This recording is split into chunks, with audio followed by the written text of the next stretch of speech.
This is a conversion van, so I'm not quite sure how removing this headliner is going to go.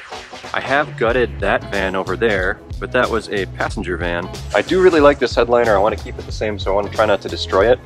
The majority of this video is going to be how do you get down a conversion van headliner. As for the fan location itself, there's actually a place for it on all Astros. You can see this flat plate area. That is designed specifically for mounting a fan. I bought a MaxxAir fan. This is the model that has the wireless remote, mainly because it has the rain sensing ability. I kind of like the idea of if you mount it and it's open and it starts raining, it should automatically close. Also has a thermostat, so when it gets above a certain temperature, it'll kick on, and when it's below a certain temperature, it'll shut off. So hopefully this should be a pretty good solution to budget climate control in here. So the first thing we're going to want to do is try to figure out how this headliner comes down.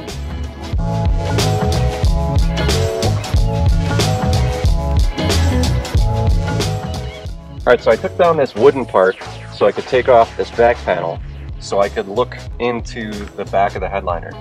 And I think if I take down these two wooden parts, the center should just drop down, which should give me access to where I need to get to. And I could leave these up, because if I need to take down this headliner, the problem is I think the walls are installed over the headliner, which means if this needs to come down, I need to take, or at least loosen all these wall panels, which I really don't want to do that.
Alright, so the last part of the fan install is reinstalling the center of this headliner. This thing originally had those really cool kind of amber orange lights everywhere.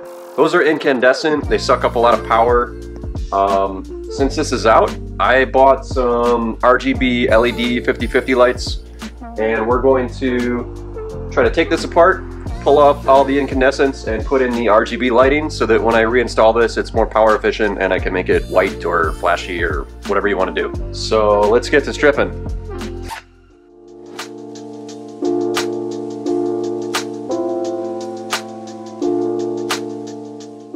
So this is where the TV used to hang down inside the van. That was long gone before I bought it, but I don't want to put a TV there. I think what I want to do is I want to just make another light like this, so I'm going to have to get more plastic, but I don't want to keep it this arbitrary shape. So I think we're just going to make it sort of like a big stretched out hexagon to match the other one. So I'm just going to try to chop this up and sand the edges and everything so it looks just about like that one did. We'll do it in a time lapse.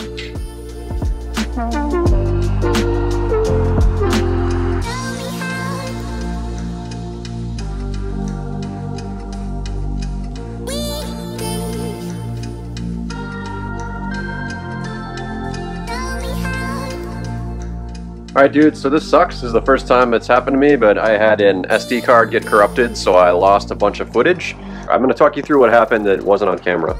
So this is the center part of the lighting that's on the center part of the headliner on the Astro. And what I have done here is I have used some RGB lighting. You can kind of see it right there. And I just used packaging tape to tape it against this fluted twin wall plastic. This was the stuff that was in here already.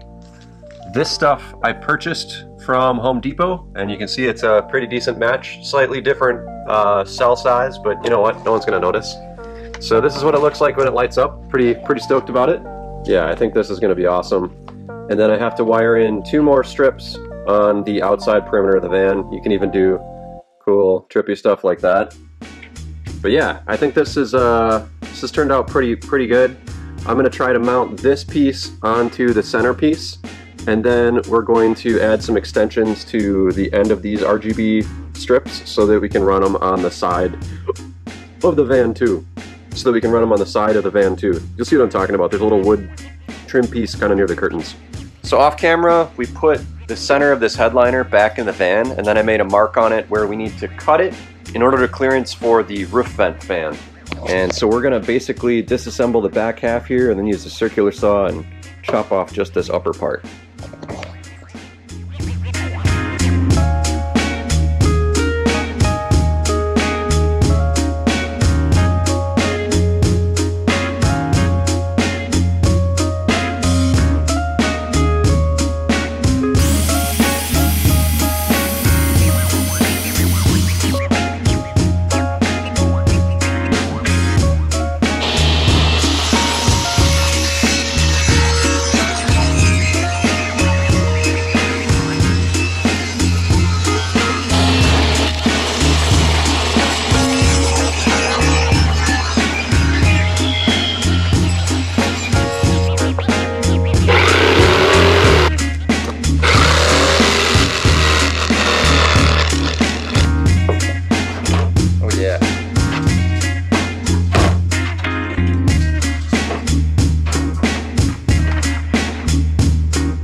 Alright, that was a lot of work, but got everything back in here. Kind of forgot to film some stuff, so I'm going to show you guys how this turned out. So, this was the original control panel from the conversion van. This was for the VCR. This is for the TV and the VCR. Right here was like an audio control panel, and that is now gone, and I actually color matched or stain matched this piece of oak that I found to try to match it in with the rest of the trim, and then hogged out the back for this controller. What this does is it controls these guys, which turned out really awesome. I've used a few types of RGB LEDs in the past.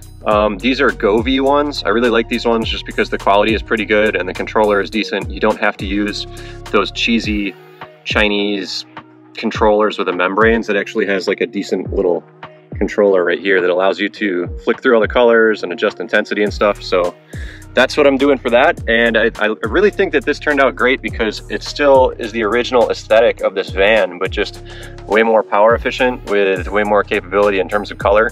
I do still need to add some eventually behind this piece and this piece, so that's going to happen at some point. And I'll show you guys the fan quick.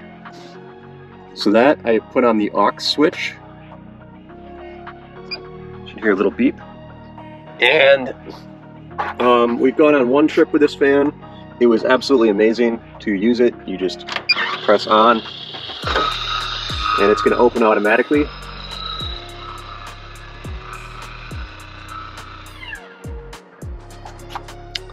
And I gotta say, with that fan on and a conversion van that has these little slidey vents here, you get fresh air pretty much all night right in your face. It's amazing. I don't know. I slept like a baby in this thing. You can easily adjust like how much you want it to blow or suck.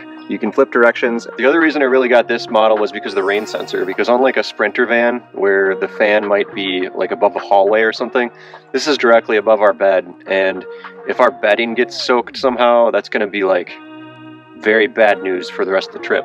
So I'm happy to say that on the first night we were sleeping in this thing with a fan open, a rainstorm popped up in the middle of the night, didn't know it was going to happen, and Sarah and I were asleep, and we woke up to this noise, which was a little loud. It woke us both up, and we were like, what is going on? And we were like, oh, it's raining, and it sensed it, and it shut it. So that's pretty great. The one thing that I wish this did that it can't do is there's no way to run the fan with the top only open a little bit. So we've been in some windstorm situations where I was a little worried that that top flapper was going to get caught in the wind and torn off. I wish you could open it halfway and still run the fan, but there's no way to do that. The other cool feature about this version is that it has a thermostat. Right now it's set to 78 degrees, so if it gets warmer than 78 degrees in here, As long as you flip that switch and the fan has power, it's going to open up and start cooling the van interior. So it's kind of nice. You can adjust the thermostat. There's a remote for this. I haven't even used it because you're always so close to it. The second thing is, I know that they sell a lot of these things for RVs, but given the number of black Sprinters I've seen and like other high dollar builds, unlike my Astro build, I think it's weird that they don't offer anything like this in black. Like, they only offer it in white. Like, you can get the smoked cover, but the surround is still all white, and even this interior panel is still all white, and not all of these vehicles have a bright white interior aesthetic. So it's really odd to me that they just don't charge like 10 or 20 bucks more and sell a black version, because I totally would have bought one if they had one, but they don't. So MaxxAir, if you're listening, sell a black version. This is a easy way to increase your ROI without changing your tooling. Add another SKU, yeah, but more profit. So, plus I think black is generally cheaper than white anyway, for plastic. Dorking out on product design stuff here, but that is the end of this video. Hope you guys enjoyed. Very stoked with this fan and very stoked about this van. It's turned out awesome. Really happy with it. It's a capable vehicle. The only thing that sucks is the engine. The 4.3 liter V6 is a gutless pig that gets like terrible gas mileage, and I really want to build a V8 for this thing. So that might happen, but we need to get to the 911 and a couple other things first. So stay tuned for that. Cheers.